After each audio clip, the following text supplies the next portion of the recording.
This is Warren Buffett, one of the richest people in the world, thanks to the company he runs, Berkshire Hathaway.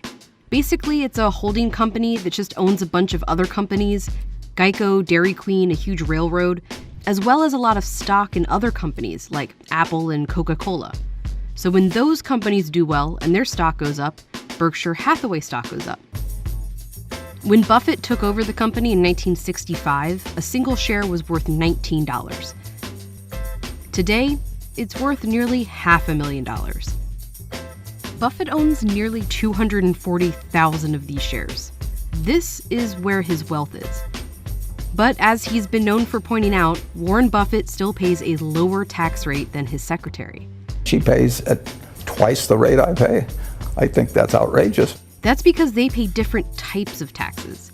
His secretary pays income taxes on her salary, but Buffett mainly pays capital gains taxes on his sold stock, and that's taxed at nearly half the rate.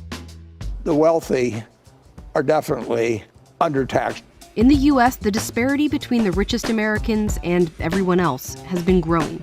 And in the last 40 years, the after-tax income of the richest has risen more than 400%, while middle-class income has only risen 50%. The way these people make money is very different than the way these people make money. And they're not taxed the same. I pay less in taxes than people that work for a living and make as much money as I do. This is Morris. He used to work on Wall Street. Now he's retired and lives off his many stock market investments. I own stock in companies, Berkshire Hathaway and Amazon and Apple. He's a pretty typical one-percenter, except that he spends his money advocating for rich people like him to be taxed more. I want to live in a country filled with a middle class of people who can all afford to shop in our businesses. Most people have a normal job. They get a paycheck and pay income tax, ranging from 10 to 37%. But people like Morris, they make a lot of their income from investments, generally stocks and real estate. These investments are taxed as capital gains, and things like long-term stock have a maximum tax rate of just 20%. I sold some stock recently for $400,000, and my taxes on that have around $50,000. But that $50,000 is far less tax than anyone who has a job making $400,000 a year would pay. And most of his wealth, well, isn't even taxable. People like Morris or Buffett are worth so much money because of the stock that they hold, but it's not tangible, spendable, taxable money. I can look at my stock portfolio and I can say, I made $1 million this year, but it doesn't mean I have to pay anything in taxes because our system is based on only paying taxes when you actually sell something. Amazon's Jeff Bezos, the richest man in America thanks mostly to his Amazon stock, pays almost nothing in taxes.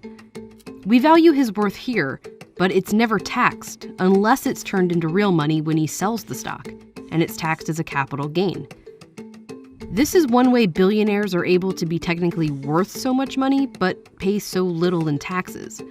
Some billionaires like Elon Musk are able to get loans against their stocks and live off of that. They don't even need to sell the stock to turn it into spendable money. No sale, no taxes. The fact is, if you're a billionaire, you don't need any income. There's also a big loophole in capital gains taxes that the rich exploit called the stepped-up basis.